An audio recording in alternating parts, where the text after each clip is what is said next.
রহমান ও তার স্ত্রীর ব্যাংক হিসাবের অর্থ পাচারকৃত প্রমাণ হলে মামলা, বলছে দুদক। সাক্ষ্য প্রমাণের ভিত্তিতে আদালত যদি রায় দেয় এটা মানি লন্ডারিং এর মামলা, তখন আমরা এই টাকাটা উদ্ধারের জন্য প্রসিড করতে পারবো।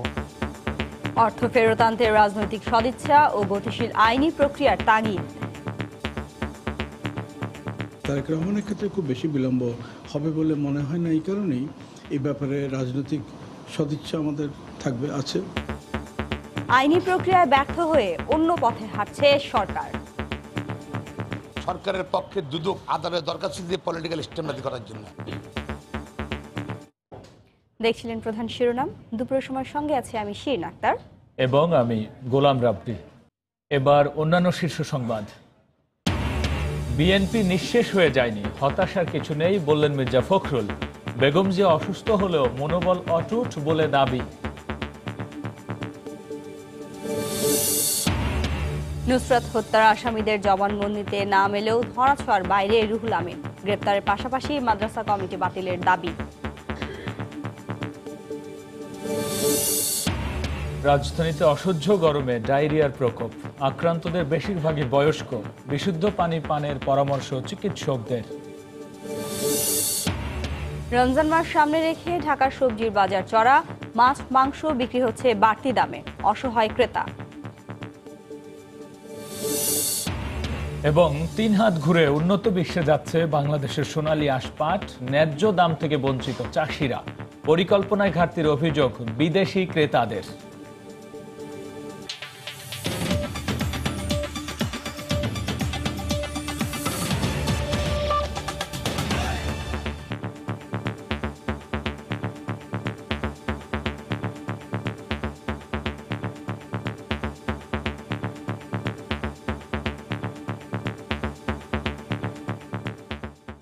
ব্রিটেনে ফিনান্সিয়াল ইন্টেলিজেন্স ইউনিটের জব্দ করা 3টি ব্যাংক হিসাবে টাকা পাচারকৃত প্রমাণ হলে তারেক রহমান ও তার স্ত্রী জোবাইদা রহমানের বিরুদ্ধে মানি লন্ডারিং আইনে মামলা করা হবে বলে জানিয়েছেন দুদকের আইনজীবী। অন্যদিকে এ অর্থ চূড়ান্তভাবে পেতে আদালতের নির্দেশই যথেষ্ট নয়, আইনি প্রক্রিয়া গতিশীল করতে হবে বলে মত দিয়েছেন বিশেষজ্ঞরা। দুদেশের বিচার প্রক্রিয়া আর দেন দরবার শেষে 2012 সালের নভেম্বরে প্রথমবারের মতো আরাফাত রহমান কোকোর ব্যাংক হিসাবে পাচার হওয়া প্রায় 20.5 লাখ সিঙ্গাপুরি ডলার ফেরত আনে দুর্নীতি দমন কমিশন। পরের বছর জানুয়ারিতে ওই টাকার লভ্যাংশ 23,800 সিঙ্গাপুরি ডলার ফেরত পায় বাংলাদেশ। এবার যুক্তরাজ্যের স্যান্টান্ডার ব্যাংকে বাংলাদেশ থেকে সন্দেহজনক লেনদেনের কারণে বিএনপির ভারপ্রাপ্ত চেয়ারম্যান তারেক রহমান ও তার স্ত্রী ডাক্তার জোবাইদা রহমানের 3টি ব্যাংক অ্যাকাউন্ট জব্দ করেছে ব্রিটেনের এফআইইউ। 3টি অ্যাকাউন্টে প্রায় 60,000 পাউন্ড বাংলাদেশ থেকে পাচার হয়েছে বলে ধারণা করা হচ্ছে। এই টাকা বাংলাদেশের তত্ত্বাবধানে আনতে অর্থ পাচার আইনে বাংলাদেশের আদালতের আদেশ মিউচুয়াল লিগ্যাল অ্যাসিস্ট্যান্সির মাধ্যমে পৌঁছানো হবে স্যান্টান্ডার ব্যাংকের সিইওর কাছে। এছাড়া এই টাকা পাচারকৃত প্রমাণিত হলে ফেরত আনার প্রক্রিয়ায় ভূমিকা নেবেন দুদেশের অ্যাটর্নি জেনারেল। আদালত দেশে বা দেশের বাইরে অবস্থিত মানি লন্ডারিং সম্পৃক্ত যদি কোনো টাকা থাকে সেটা ফ্রিজে আদেশ দিতে পারে। এই আদালত বলতে বোঝাচ্ছে মহানগর সিনিয়র স্পেশাল জাজ। ইনকোয়ারি শেষ হওয়ার পর্যন্ত সিজ থাকবে। ইনকোয়ারি শেষ হয়ে গিয়ে যদি প্রাইম অফিসে দুদক মনে করে যে এখানে তথ্যপত্র আছে মানি লন্ডারিং এর, তখন রেগুলার কেস হবে। কেস হলে তখন ইনভেস্টিগেশন হবে। ইনভেস্টিগেশনে চার্জশিট যদি হয় তখন আদালতে যাবে। আদালত যদি রায় দেয় এটা মানি লন্ডারিং এর মামলা, তখন আমরা এই টাকাটা উদ্ধারের জন্য প্রসিড করতে পারবো। আদালতের রায় ছেড়ে এটা সম্ভব না। অর্থনীতিবিদ ইব্রাহিম খালিদ বলেন, রাজনৈতিক সদিচ্ছা থাকলে আর আইনি প্রক্রিয়া গতিশীল হলে দ্রুত এই টাকা ফেরত আনা সম্ভব। আমরা কোঅপারেট না করলে আমার দেশ থেকে একটা টাকাও নিতে পারবে না কেউ, একইভাবে আমরাও পারবো না। তো বেশিরভাগ ক্ষেত্রে আমাদের বৈদেশিক বিভিন্ন জায়গায় যে টাকা সেটা আনার সবচেয়ে বড় অসুবিধা চিহ্নিতকরণ এর অসুবিধা। এইটির জন্য বাংলাদেশ ব্যাংকে একটি টিম কাজ করে, তাদের দায়িত্ব এটি করা। তারেক রহমানের ক্ষেত্রে খুব বেশি বিলম্ব হবে বলে মনে হয় না। এই কারণেই এই ব্যাপারে রাজনৈতিক সদিচ্ছা আমাদের আছে। এর আগে অর্থ পাচার মামলায় বিএনপির ভাইস চেয়ারম্যান এম মোর্শেদ খানের স্ট্যান্ডার্ড চার্টার্ড ব্যাংক হংকং এর অ্যাকাউন্টে 16 মিলিয়ন হংকং ডলার হাইকোর্টের আদেশে ফ্রিজ করা হয়। বিচারিক আদালতে অভিযোগ প্রমাণিত না হওয়ায় ফের আপিল করেন রাষ্ট্রপক্ষ। বর্তমানে তা উচ্চ আদালতে বিচারাধীন রয়েছে। সেলিয়া সুলতানা, সময় সংবাদ, ঢাকা। লন্ডনে অবস্থানরত তারেক রহমানকে দেশে ফিরিয়ে আনার কোনো ক্ষমতা সরকার ও দুদকের নেই, তাই তারা ভিন্ন পথে হাঁটছেন বলে মন্তব্য করেছেন তার আইনজীবী ব্যারিস্টার মাহবুব উদ্দিন খোকন। দুপুরে সাংবাদিকদের তিনি কথা বলেন। এ সময় তিনি আরও বলেন, তারেক রহমানের বিরুদ্ধে রাজনৈতিক স্ট্যান্ডবাজির জন্য সরকার এসব করছে। স্টেটাসে উনি আছেন, সরকারের মুরুদ নাই, আইনগত ক্ষমতাও নাই আনার জন্য তাকে, কারণ তার বিরুদ্ধে যত মামলা সাজা হয়েছে সবই রাজনৈতিক উদ্দেশ্যে মামলা। ঢাকা জজ কোর্টে দুদকে দরখাস্ত দিল, অর্ডার দিয়ে দিল, হ্যাঁ, ওটা কার্যকরী কীভাবে করবে? আর তারেক রহমানের এরকম কিছু ব্যাঙ্ক অ্যাকাউন্টে এত টাকা নাইও ভাই। সরকারের পক্ষে দুদক আদালতে দরখাস্ত দিয়ে পলিটিক্যাল স্ট্যান্ডবাজি করার জন্য, আর কিছুই না। আর এখানে দরখাস্ত দিয়েছে, ওখানে কোনো আদালত কোনো কিছু করেনি। বিদেশে মানি লন্ডারিং এর বিষয়ে তথ্য প্রদানে অনেক দেশের বাণিজ্যিক ব্যাংক আগ্রহী নয় বলে জানিয়েছেন পররাষ্ট্রমন্ত্রী ডক্টর AK আব্দুল মোমেন। দুপুরে রাজধানীর রেডিসন হোটেলে এক অনুষ্ঠান শেষে সাংবাদিকদের সঙ্গে কথা বলেন তিনি। পররাষ্ট্রমন্ত্রী বলেন, মানি লন্ডারিং এর বিষয়ে বিভিন্ন সময়ে পারস্পরিক চুক্তি বা সমঝোতা স্মারক স্বাক্ষরের মধ্য দিয়ে প্রক্রিয়াটি এগিয়ে নেবার চেষ্টা করছে সরকার। ধনিক দেশগুলো আমাদের উপর যথেষ্ট চাপ সৃষ্টি করে যাতে মানি লন্ডারিং না হয়। আর কিন্তু সবচেয়ে দুঃখজনক বিষয় যে অনেক সময় আমাদের এই মানি লন্ডারার যারা, তারা তাদের দেশে ব্যাংকে টাকা রাখে এবং সেই তথ্য তারা আমাদের দিতে চান না। আপনার সুইস ব্যাংকের কথাই বলেন না কেন, একদিকে ওরা বলেন যে আপনারা মানি লন্ডারিং যেগুলো হয় এগুলো উপরে খড়গ হাতে দেবে, আবার অন্যদিকে তারা স্কোপ তৈরি করে দেন। বিএনপি নিঃশেষ হয়ে যায়নি এমন মন্তব্য করে জনগণকে সঙ্গে নিয়ে বেগম জিয়াকে মুক্ত করার প্রত্যয় জানিয়েছেন দলটির শীর্ষ নেতারা। তারা বলেন, বিএনপি জনগণের দল, এই দল নিয়ে হতাশার কিছু নেই। রাজধানীতে বেগম জিয়ার জীবন ভিত্তিক গ্রন্থের মোড়ক উন্মোচন অনুষ্ঠানে এসব কথা বলেন তারা। শুক্রবার সকালে সুপ্রিম কোর্ট আইনজীবী সমিতি মিলনায়তনে খালেদা জিয়া তৃতীয় বিশ্বের কণ্ঠস্বর গ্রন্থের পাঠ উন্মোচন করেন বিএনপির শীর্ষ নেতারা। অনুষ্ঠানে দেয়া বক্তব্যে নেতারা অভিযোগ করেন, রাজনৈতিক উদ্দেশ্যেই বেগম জিয়াকে কারাগারে রাখা হয়েছে। আজকে একটা অস্বাভাবিক অবস্থায় দেশ চলছে। এই অস্বাভাবিক অবস্থা থেকে উত্তরণের জন্য আমাদেরকে অবশ্যই গণতন্ত্রকে মুক্ত করতে হবে। আর গণতন্ত্রের মাতা কারাগারে থাকা অবস্থায় গণতন্ত্র মুক্তি পাবে না। দলীয় সিদ্ধান্তেই বিএনপি নির্বাচিত কেউ সংসদে যাবেন না বলে জানান এই শীর্ষ নেতা। আমরা দলীয়ভাবে সিদ্ধান্ত নিয়েছি যে আমাদের কোনো নির্বাচিত এমপি তারা শপথ নেবেন না, এটা আমাদের দলীয় সিদ্ধান্ত এবং এটা আমাদের অ্যাক্টিং চেয়ারপারসনের সামনে বসে আমরা এই সিদ্ধান্ত আমরা নিয়েছি। এদিকে দলীয় মহাসচিব বলেন, শেষ হয়ে যায়নি তার দল। হতাশার কথা শুনতে চাই না। বিএনপি নিঃশেষ হয়ে যায়নি। যারা বলেন যে বিএনপি নিঃশেষ হয়ে গেছে, আমি কোনোদিনই তাদের সঙ্গে একমত নই। বিএনপি প্রতিটি সংকটের মুহূর্তে উঠে দাঁড়িয়েছে। জনগণকে সঙ্গে নিয়ে আমাদেরকে গণতন্ত্রকে, দেশ ও মাতাকে, দেশ ও নেত্রীকে আমাদেরকে মুক্ত করতে হবে। নেতাকর্মী ও সমর্থকদের হতাশা ঝেড়ে ফেলারও তাগিদ দেন মির্জা ফখরুল। সালাউদ্দিন সুমন, সময় সংবাদ, ঢাকা। বেগম খালেদা জিয়ার বিরুদ্ধে অভিযোগ প্রমাণ হওয়ায় তার শাস্তি হয়েছে, এখানে সরকারি কোনো হস্তক্ষেপ নেই বলে মন্তব্য করেছেন আইনমন্ত্রী অ্যাডভোকেট আনিসুল হক। দুপুরে কসবা উপজেলা এক অনুষ্ঠানে সাংবাদিকদের প্রশ্নের জবাবে তিনি একথা বলেন। খালেদা জিয়াকে এতিমের টাকা চুরি করার জন্য নিম্ন আদালতে শাস্তি দেওয়া হয়েছে। সেই নিম্ন আদালতের শাস্তির বিরুদ্ধে খালেদা জিয়া হাইকোর্ট আপিল করেছিলেন। সেইখানে 5 বছর থেকে তাকে 10 বছরের সাজা দেওয়া হয়েছে। তাহলে এইখানে সরকারের কোন হস্তক্ষেপ দেখা গেল এটা আমি খুঁজে পাই না। আর আইনের শাসন দেশে আছে বলেই এই সব দুর্নীতিবাজদেরকে শাস্তি দেওয়া হয়। বেগম জিয়ার মুক্তির বিষয়ে সরকার কোনো চাপে নেই বলে মন্তব্য করেছেন তথ্যমন্ত্রী ডক্টর হাসান মাহমুদ। সকালে রাজধানীর শিল্পকলা একাডেমিতে আয়োজিত এক অনুষ্ঠানে তিনি আরও বলেন, বেগম জিয়া প্যারোলে মুক্তি চাইলে সরকার তা বিবেচনা করবে। বেগম খালেদা জিয়া আদালত কর্তৃক দণ্ডিত হয়ে তিনি শাস্তি ভোগ করছেন, কারাগারে আছেন এবং তাকে মুক্ত করার একমাত্র পথ হচ্ছে আদালতের মাধ্যমে। তিনি যদি জামিন পান তাহলে তিনি মুক্তি পেতে পারেন। আর প্যারোলের বিষয়টি হচ্ছে সেটি একমাত্র যিনি বন্দী তিনি যদি চান তাহলেই শুধুমাত্র সরকার সেটি বিবেচনা করার সুযোগ থাকে। কাউকে তো জোর করে প্যারোল দিতে পারে না। বিএনপি নেতারা কেন যে এই সমস্ত অবান্তর কথাগুলো বলছেন সেটি আমার বোধগম্য নয়। ফেনী সোনাগাজী ইসলামিয়া ফাজিল মাদ্রাসার অধ্যক্ষ সিরাজ তার ১.৫ যুগের অপকর্মের সাম্রাজ্য সুরক্ষায় ব্যবস্থাপনা পরিচালনা কমিটির সহসভাপতি হিসেবে সোনাগাজী উপজেলা আওয়ামী লীগ সভাপতি রুহুল আমিনকে নিয়ে আসেন গত বছর। সিরাজ গ্রেপ্তারের পর তার মুক্তির দাবিতে যে মিছিল বের হয় এর নেপথ্যে ছিলেন সহসভাপতি। গত ২৭ মার্চ নুসরাতের মা বিচার চাইতে গেলে অধ্যক্ষ নিজেকে রক্ষায় সহসভাপতির মাধ্যমেই পুলিশ ডেকে থানায় পাঠিয়ে মানসিকভাবে নির্যাতন করে নুসরাতকে। ফোনালাপ ও আসামিদের স্বীকারোক্তিমূলক জবানবন্দিতে রুহুল আমিনের নাম উঠে এলেও অজ্ঞাত কারণে তিনি এখনও ধরাছোঁয়ার বাইরে। তবে তাকে দ্রুত গ্রেপ্তারের পাশাপাশি কমিটি বাতিলের দাবি সব পক্ষের। জুলহাস তালুকদারের ক্যামেরায় বখতিয়ার মুন্নার রিপোর্ট। ২০০১ সালের ১ জুন অভিজ্ঞতার জাল সনদ দিয়ে উপাধ্যক্ষ হিসেবে যোগদানের মধ্য দিয়ে সিরাজের শুরু হয় ফেনীর সোনাগাজী ইসলামিয়া ফাজিল মাদ্রাসার অপকর্মের পথ চলা। জামায়াতের রোকন থেকে ২০১৬ সালে বহিষ্কৃত হলেও সব আমলেই তার অপকর্ম অব্যাহত রাখেন আজ্ঞাবহ ম্যানেজিং কমিটির মাধ্যমে। অধ্যক্ষ মোহাম্মদ সিরাজউদ্দৌলা পূর্বে সেই জামাত ইসলাম করতেন, যে সময় বিএনপি ক্ষমতা ছিল তখনও তিনি বিএনপি করতেন, পরে যখন আওয়ামী লীগ ক্ষমতা আসছেন আওয়ামী লীগে যোগদান করেছেন। তার উপকর্ম সুরক্ষার জন্য সরকার দল সমর্থন করে।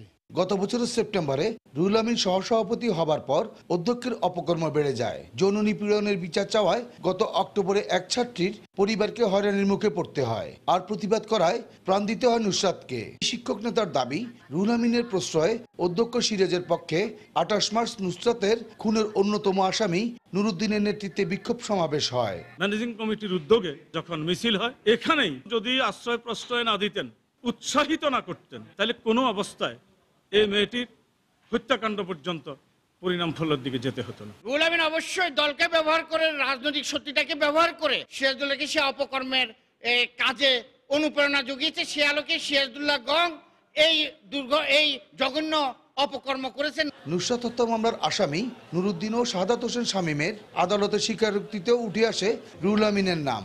শিক্ষাবিদের মতে ঘটনার পারিপার্শ্বিকতায় রুহুল আমিনকে গ্রেফতার করা দরকার।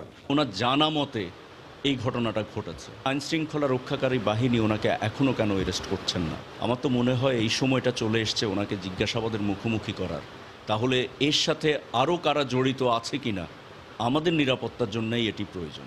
তবে সহসভাপতি রুহুল আমিনের দাবি, তার বিরুদ্ধে ষড়যন্ত্র করা হচ্ছে। যে বক্তব্যটা তারা দিয়েছে যে আমার সাথে কথা হয়েছে, সেটা আমি জানি না। পলাই যাবে এরকমের তো কোনো ইয়া নেই, এরকমের সিচুয়েশন তো নাই। আর পলাই যাবো আমি একথা কেন বলুন? যে এখন যেটা হইতেছে আমি মনে করি যে কি সেটা তো ষড়যন্ত্র। আর এই আইনজীবী মনে করেন, দীর্ঘদিন ধরে যৌন নিপীড়ন প্রতিরোধে ব্যর্থ ম্যানেজিং কমিটি অবিলম্বে বাতিল করা দরকার। কমিটি বাতিল হওয়া উচিত, যেহেতু কমিটির কয়েকজন সদস্য অলরেডি এই নারকীয় ঘটনার সাথে জড়িত আছে। এই জড়িত লোকগুলোর মাধ্যমে যদি এই প্রতিষ্ঠান পরিচালিত হয়, তাহলে এই প্রতিষ্ঠানের জন্য অভিভাবক, শিক্ষার্থী সবার জন্য একটা হুমকি। নুসরাত হত্যা মামলার ঘটনায় এই পর্যন্ত গ্রেফতার করা হয়েছে ১৭ জনকে। এদের মধ্যে এজাহারভুক্ত ৮ জনই গ্রেফতার হয়েছে। আদালতে স্বীকারোক্তি দিয়েছে ৪ জন। বখতিয়ার মুন্না, সময় সংবাদ, ফেনী।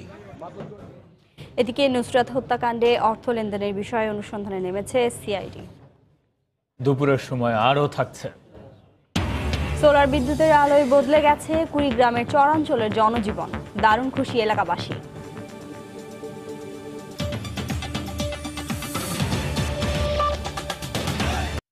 অসহ্য গরম আর নিরাপদ পানির অভাবে রাজধানীতে ডায়রিয়ার প্রকোপ দেখা দিয়েছে। আক্রান্তের ৩০% শিশু হলেও বেশিরভাগই বয়স্ক রোগী।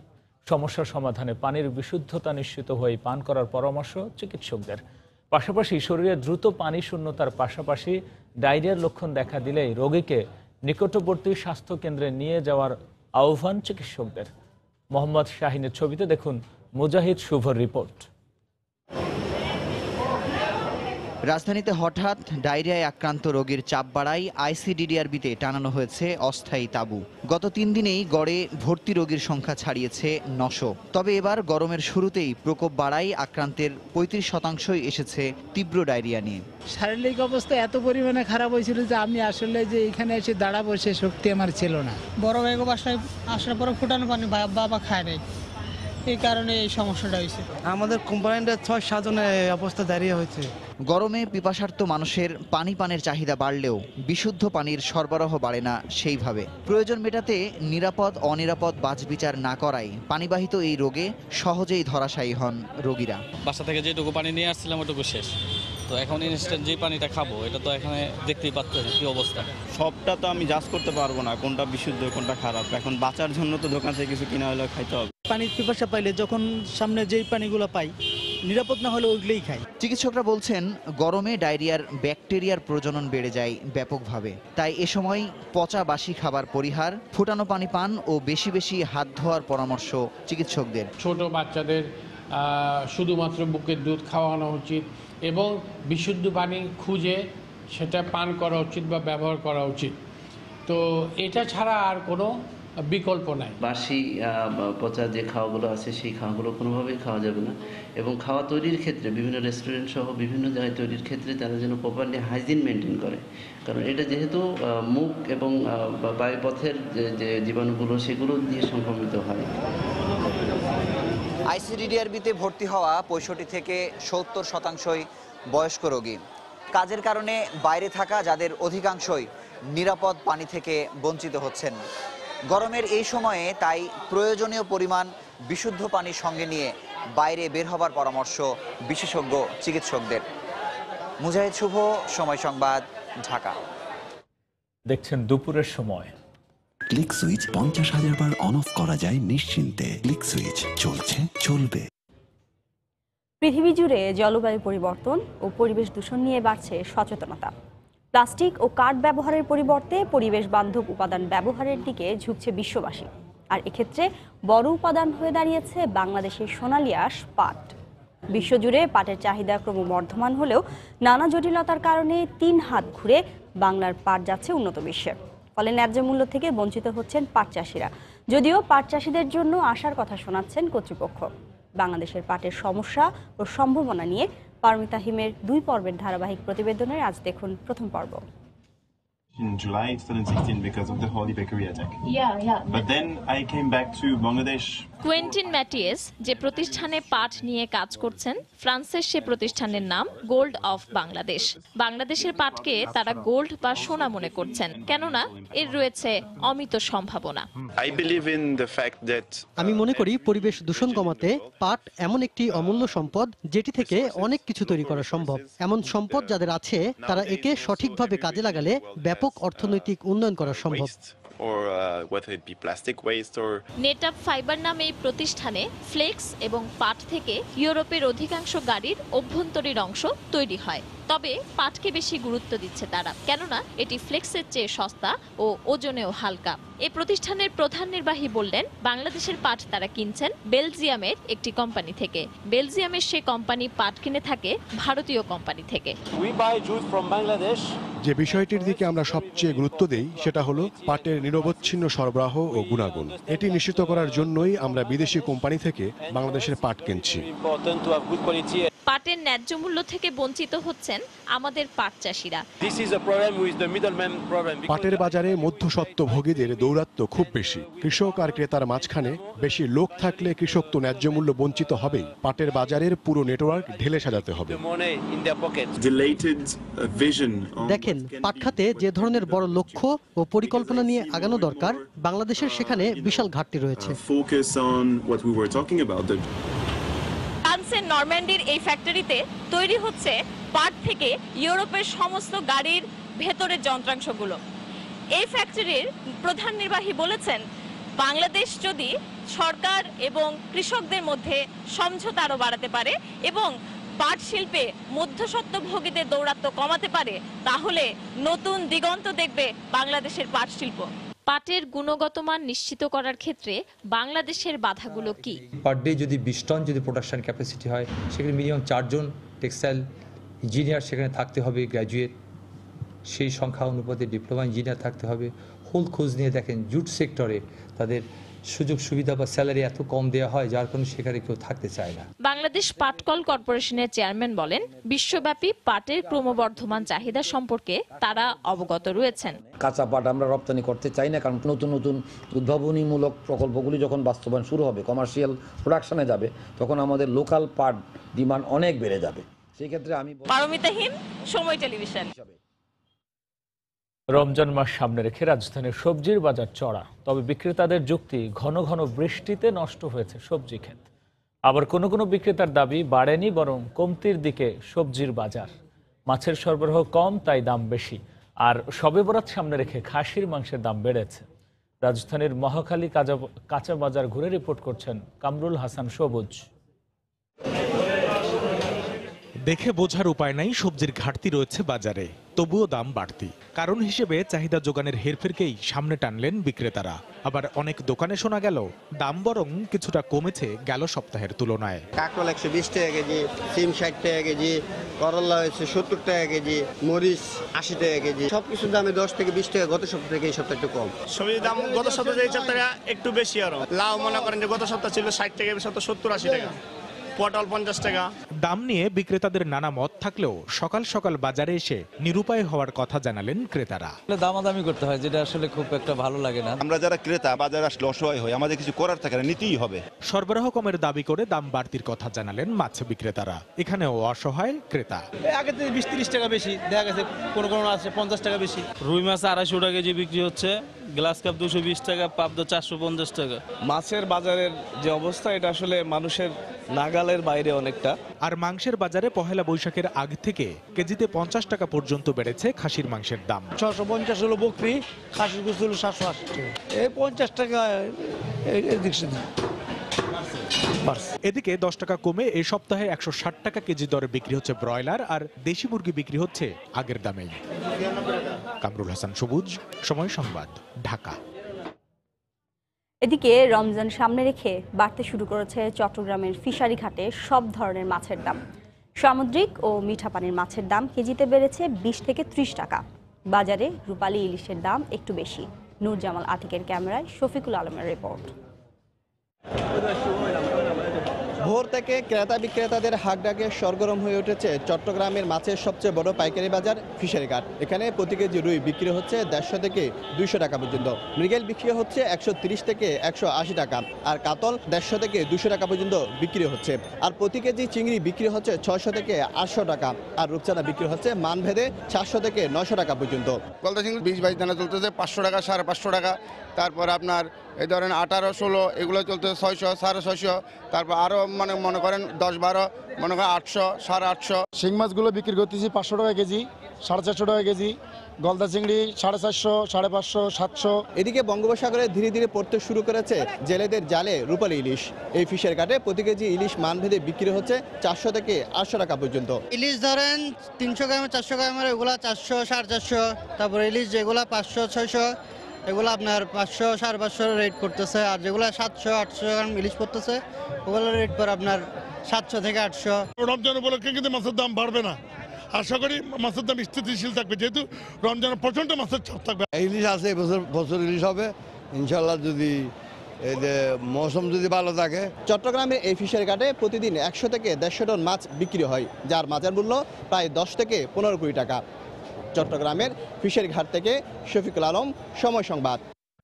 বগুড়া ও গাজীপুরে গুলিতে 2 জন নিহত হয়েছে। আইন শৃঙ্খলা রক্ষা বাহিনীর দাবি, নিহতরা চিহ্নিত সন্ত্রাসী এবং অস্ত্র ব্যবসায়ী, মারা গেছে বন্দুকযুদ্ধে। ঘটনাস্থল থেকে অস্ত্র ও গুলি উদ্ধার করা হয়। পুলিশ জানায়, বৃহস্পতিবার মধ্যরাতে বগুড়া সদর উপজেলার ধরমপুর এলাকায় একদল সন্ত্রাসীর মধ্যে গোলাগুলি হচ্ছে, এমন তথ্যের ভিত্তিতে অভিযান চালানো হয়। এ সময় উপস্থিতি টের পেয়ে পুলিশকে লক্ষ্য করে গুলি ছোড়ে তারা।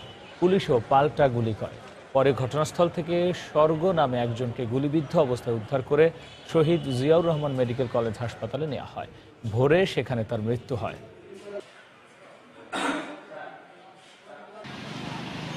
র্যাব জানায়, ভোরে গাজীপুরের শালনা এলাকায় অস্ত্র কেনা বেচা হচ্ছে এমন তথ্যের ভিত্তিতে অভিযান চালানো হয়। তাদের উপস্থিতি টের পেয়ে গুলি চালায় অস্ত্র ব্যবসায়ীরা।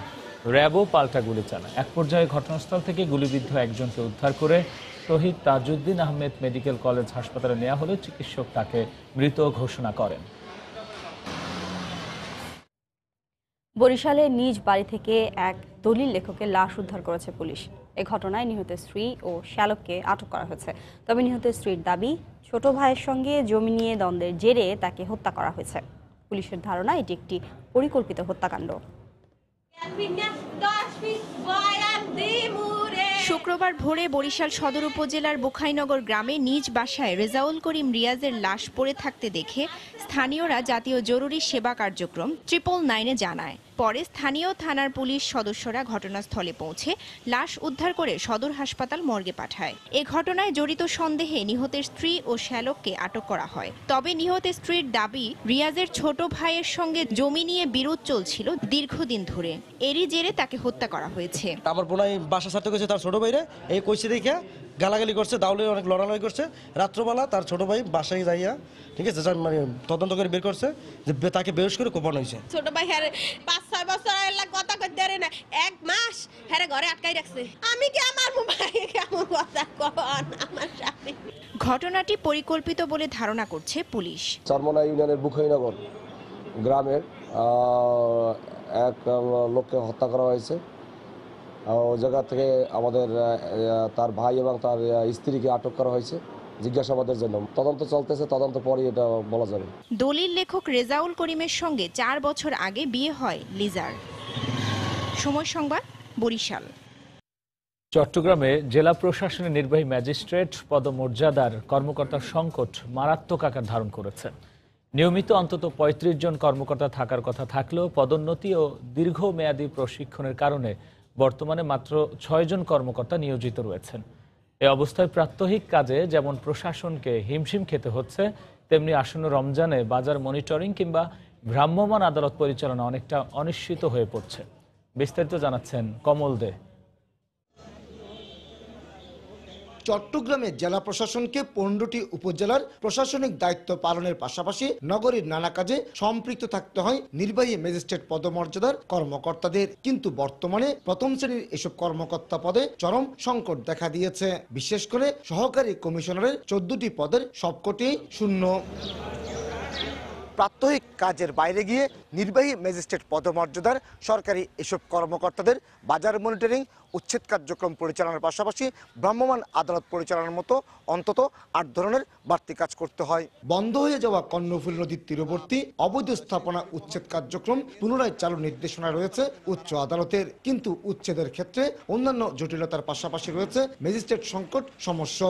সহকারী ভূমি কমিশনারের 21টি পদের মধ্যে 7 পদে কর্মকর্তা নেই। সে সাথে পর্যাপ্ত ম্যাজিস্ট্রেট পাওয়া না গেলে আসন্ন রমজান মাসে বাজার মনিটরিং চরমভাবে বাধাগ্রস্ত হওয়ার আশঙ্কা দেখা দিয়েছে। আপনি বাজার মনিটরিং বলেন, উচ্ছেদ অভিযান বলেন বা ল এনফোর্সমেন্টের যে অনেকগুলো যে কাজগুলি আছে সবগুলো কিন্তু বাধাগ্রস্ত হবে। ভ্রাম্যমাণ আদালত পরিচালনাকারী 9 জন কর্মকর্তার মধ্যে 5 জনই নেই। তাই সুশাসন নিশ্চিতের জন্য এই শূন্য পদগুলিতে কর্মকর্তা নিয়োগের দাবি সুশীল সমাজের এই প্রতিনিধির। আমরা আশা করব যে অতি সত্বর সরকারের এই সংশ্লিষ্ট দপ্তর অন্যান্য জেলা থেকে হলেও এনে এটা সমাধান করবেন। এদিকে আগামী 15 মে থেকে পাহাড়ে ঝুঁকিপূর্ণ অবস্থায় বসবাসকারীদের বিরুদ্ধে অভিযান শুরু করতে চায় জেলা প্রশাসন। এই অবস্থায় দ্রুত নির্বাহী ম্যাজিস্ট্রেট নিয়োগে ব্যবস্থা নিতে জনপ্রশাসন মন্ত্রণালয়ে চিঠি পাঠানোর কথা জানালেন জেলা প্রশাসক। চরম সংকটে রয়েছে, যেটা আমি জনপ্রশাসন মন্ত্রণালয় ইতিমধ্যে জানিয়েছি, বিভাগীয় কমিশনার স্যারকেও জানিয়েছি। চট্টগ্রামে কর্মকর্তা প্রদান না হলে আমাদের এসব কাজ বিঘ্নিত হবে। বর্তমানে কর্মরত 6 জন কর্মকর্তার মধ্যে অন্তত 4 জনকে প্রতিদিন প্রটোকলের দায়িত্বে ব্যস্ত থাকতে হবে বলে জানান জেলা প্রশাসনের শীর্ষ কর্মকর্তা। 14 জন নতুন সহকারী কমিশনারকে এখানে পাঠানো হলো। সম্প্রতি এদের সবাইকে প্রশিক্ষণের জন্য বাইরে পাঠানো হয়েছে। কমল দে, সময় সংবাদ, চট্টগ্রাম। সোলার বিদ্যুতের আলোয় আলোকিত হয়ে উঠেছে কুড়িগ্রামের চরাঞ্চল। ঘাট, হাটবাজার এবং বাড়িতে এখন সোলার বিদ্যুতের আলো। পুলিশের নৌ থানার কার্যক্রম চলছে সোলার বিদ্যুতের আলোয়। সরকারের বিভিন্ন কর্মসূচির মাধ্যমে পরিবার ও প্রতিষ্ঠান পর্যায়ে সোলার বিতরণে বদলে গেছে চরের মানুষের জীবন। মমিনুল ইসলাম মঞ্জুর তথ্য ও বেলাল হোসেনের পাঠানো ছবিতে রিপোর্ট। ব্রহ্মপুত্র, ধরলা, তিস্তা ও দুধকুমার সহ 16 নদ নদী বিধৌত এই জেলার 269টি দ্বীপচরে বাস করে প্রায় 3.5 লাখ মানুষ। এর মধ্যে সদর উপজেলার চরযাত্রাপুর ও চর পার্বতীপুর এবং চিলমারী উপজেলার অষ্টমী চরে ঢুসমারা নৌ থানা সহ অনেক এলাকায় সোলার বিদ্যুতের বদৌলতে মানুষ এখন টেলিভিশন দেখছেন। শিক্ষার্থীরা লেখাপড়ার পাশাপাশি ইন্টারনেট ব্যবহার করছেন। অনেক রাত পর্যন্ত দোকানপাট খোলা থাকায় ব্যবসা বাণিজ্যের প্রসার ঘটছে। কোথাও কোথাও ডিশ লাইনও চলছে। সব মিলিয়ে দারুণ খুশি চরবাসী। আমাদের ছেলেমেয়েরা সোলার আলোতে পড়ালেখা করতে পারতেছে। চরের জীবন তো কষ্টের জীবন, কিন্তু সোলার দেওয়ার ফলে আমরা টিভিও দেখতে পারি, বাচ্চাদের মনে করেন পড়াইতেও পারি। সোলারের বাতি হয়ে কাজকর্ম করা সুবিধে হয়েছে। আগে ব্যবসা করতাম অন্ধকারে, এখন সৌরবিদ্যুৎ আছে দেখে ব্যবসা করতে পারি রাত 8টা 9টা 10টা পর্যন্ত। চরাঞ্চলে গ্রিড লাইনের মাধ্যমে বিদ্যুৎ সরবরাহ করা কঠিন। এই জন্য সরকারের ঘরে ঘরে বিদ্যুতের প্রতিশ্রুতি বাস্তবায়নে চরাঞ্চলে অগ্রাধিকার ভিত্তিতে সোলার দেওয়া হচ্ছে বলে জানালেন প্রশাসনের এই কর্মকর্তা। এ পর্যন্ত আমাদের 5টি ইউনিয়নের প্রায় শতাধিক চরে আমরা 1000-এর বেশি পরিবারের মধ্যে সোলার বিতরণ করছি এবং চলতি অর্থ বছরেও আমরা অগ্রাধিকার ভিত্তিতে চরের অঞ্চলের মানুষকে প্রাধান্য দিয়েছি। আমরা চেষ্টা করতেছি যে আগামী দিনে স্কুলগুলোতে এই সোলার সিস্টেম চালু করে সেখানে কম্পিউটার বা ল্যাপটপ চালাইয়ে আরও আলোকিত করার জন্য। সোলার দিয়ে চরাঞ্চলের বিদ্যালয়গুলোতে কম্পিউটার এবং মাল্টিমিডিয়া চালানোর মাধ্যমে শিক্ষার্থীদের শিক্ষা দেওয়ার পদক্ষেপ নেওয়া হয়েছে বলে জানালেন জেলা প্রশাসনের এই শীর্ষ কর্মকর্তা। সরকারিভাবে প্রতিটি বিদ্যালয়ে যে মাল্টিমিডিয়া দেওয়া হয়েছে সেগুলো যাতে প্রপারলি ইউজ হয়, সেই ক্ষেত্রে সোলারের মাধ্যমে যে তাদের জন্য যে পাওয়ারের ব্যবস্থাটি করা দরকার সেটির জন্য আমরা আমাদের পক্ষ থেকে সর্বোচ্চ পদক্ষেপ গ্রহণ করব। জেলা ত্রাণ ও পুনর্বাসন কর্মকর্তা জানান 2014 সাল থেকে এ পর্যন্ত টিআর, কাবিটা ও কাবিখা কর্মসূচির আওতায় জেলার চরাঞ্চলগুলোতে প্রায় 16,030 ওয়াট থেকে 150 ওয়াটের সোলার পরিবার ও প্রতিষ্ঠান পর্যায়ে বিতরণ করা হয়েছে। সময় সংবাদ, কুড়িগ্রাম। দুপুরের সময় শীর্ষ সংবাদগুলো জানিয়ে দিচ্ছে আরও একবার। ব্রিটেনে তারেক রহমান ও তার স্ত্রীর ব্যাংক হিসাবের অর্থ পাচার করা প্রমাণ হলে মামলা, বলছে দুদক। আইনি প্রক্রিয়ায় ব্যর্থ হয়ে অন্য পথে হাঁটছে সরকার, মন্তব্য তার আইনজীবী। বিএনপি নিঃশেষ হয়ে যায়নি, হতাশার কিছু নেই বললেন মির্জা ফখরুল। বেগম জিয়া অসুস্থ হলেও মনোবল অটুট বলে দাবি।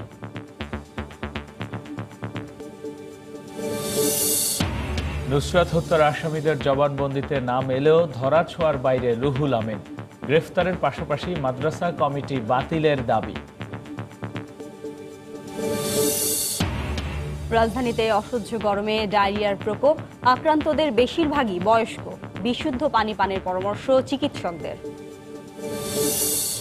এবং 3 হাত ঘুরে উন্নত বিশ্বে যাচ্ছে বাংলাদেশের সোনালী আঁশ পাট। ন্যায্য দাম থেকে বঞ্চিত চাষিরা, পরিকল্পনায় ঘাটতির অভিযোগ বিদেশি ক্রেতাদের। এই ছিল দুপুরের সময়। আপনার মোবাইলের সময় সংবাদ দেখতেও সব খবর পেতে ডাউনলোড করুন সময় অ্যাপ। সঙ্গেই থাকুন সময়ের।